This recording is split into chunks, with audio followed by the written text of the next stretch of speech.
You know, the Chi-Fi world is never boring. There's new stuff coming all the time. Not only is we're getting bombarded with products from brands that we already know and familiar with, but we're also getting new brands popping up all the time, and that's what we're looking at today. The ZiiGaat Cinno IEM. It's a 5 driver. It's got 1 dynamic driver, 4 balanced armatures, $99 price point. Let's get it.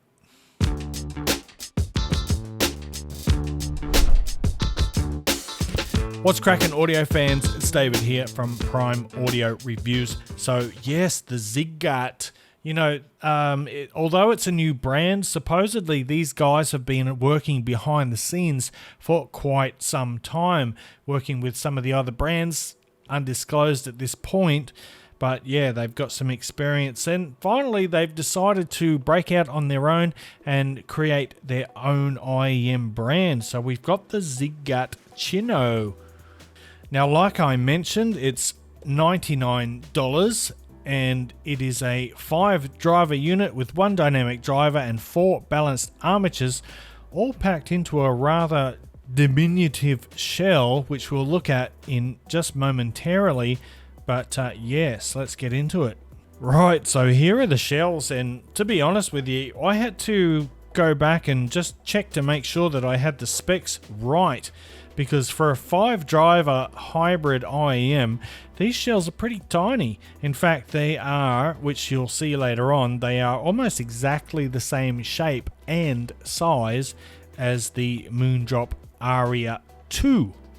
So yeah, we've got these resin or acrylic shells, and I saw a couple of comments, I think it was on Amazon maybe, someone was complaining about the quality of the shells, and I'm thinking, dude, what's wrong with that? 99 bucks, they have this nice glossy finish, but because of the color and the materials, they don't attract fingerprints, and they're super comfortable. I think they look great. Anyway, let's look at the cable real quick, and there it is. And it's a very generic cable. It's just got this smooth sheath on it, TPU sheath, and it's a dark charcoal color matching perfectly with the IEMs. It handles nicely. Despite it being very generic, I actually kind of like this cable quite a bit.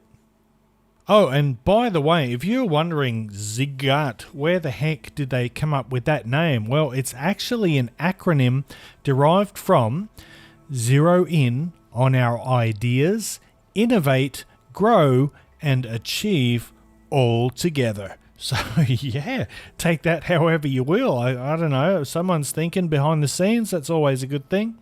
But anyway, with that said, let's get into it, and we'll talk about how these sound. So the Cinno here has a tone kind of like a single dynamic driver IEM actually. It's got the same very cohesive tone, but it's got the technical performance more like a hybrid in some ways, not in all ways, but it's got this warm, organic, and a balanced sound signature. And this is an IEM that you can listen to nice and loud without fatigue, thanks to its underlying warmth and a very safe treble tuning. Graph. So there it is, there's the graph, and you can see, yeah, pretty mellow looking thing. Let's talk about the bass, and the Cinno's bass is boosted, I would say tastefully, with a slight emphasis on the sub bass. And this gives instruments like bass guitars, kick drums, and certain electronic synthesizers added depth and power. There is some bleeding into the lower mid-range, but I'd say it enriches the sound rather than detracts from it. So it's not a destructive kind of bleeding into the sound. It just... Anyway, let's talk about the mids. So that bass that carries over to the mids, it adds warmth and depth to vocal performances, especially for lower register voices or for those with rich timbres. And I'd say it enhances the vocal presence without overpowering or clouding or muddying, smearing the mid-range frequencies, and ultimately it makes the mids more engaging. And by slightly accentuating the 500 to 2 kilohertz, well, 500 hertz, I should say, to the 2 kilohertz range, the Cinno brings out the natural warmth and fullness of instruments and vocals in that lower mid-range and in the core mid-range. And this imparts a pleasing adding richness without compromising too much clarity. And then in terms of treble, the Cinno's treble, I'd say, leans more towards comfort than it does detail, ensuring a very smooth, non-fatiguing sound. So it's ideal for long listening sessions and obviously people who are sensitive to treble. And it does add some spaciousness to the sound, but at the same time, it kind of lacks crispness. Slightly softening percussion attacks and limiting the transients. So the transients aren't super well defined. They are a bit rounded, just a little bit of blurring going on. And this approach prioritizes comfort over precision, like you've probably guessed by now, resulting in a slightly disappointing level of detail retrieval. For those seeking meticulous clarity, you'll probably be disappointed with the micro detail retrieval. Overall, it caters to a relaxed listening kind of thing, but it might not satisfy anyone who is seeking extreme preciseness and those small details. You'll probably feel a little bit underwhelmed. And then last but not least, we've got the soundstage and technicalities. And despite the warm tonality of the Cinno, the soundstage has pretty good width. Vocals maintain a nice moderate stage depth with a fairly intimate feel. So what that means, it means that the stage positioning is kind of close to you, the listener, and vocals are nice and intimate. You feel like you're up close and personal with the singer or the performer.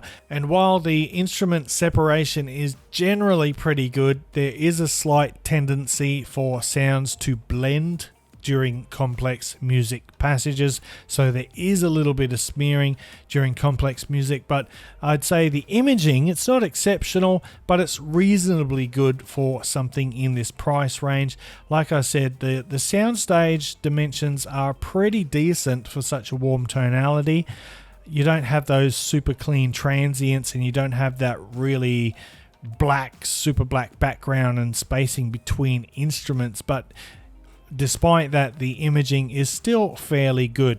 Alright, let's do a comparison now. I'm going to throw in the new kid on the block. Well, it's not really new now. I'm like always, I'm way behind with my reviews. This is the Moondrop Aria 2. By the way, that reminds me, with the Cinno, you get a box and you get some ear tips, the IEMs, and that's it. That's all you get. The Moondrop Aria here, it's $89, so it's cheaper. You get a carrying case, you get a very nice, much nicer cable, a modular cable no less, and overall, just purely from the unboxing, it feels like you're getting more value for money. But of course, that doesn't determine how good they actually sound. And let me just remove the cable there for a moment so you can see what I was mentioning before. Look at that.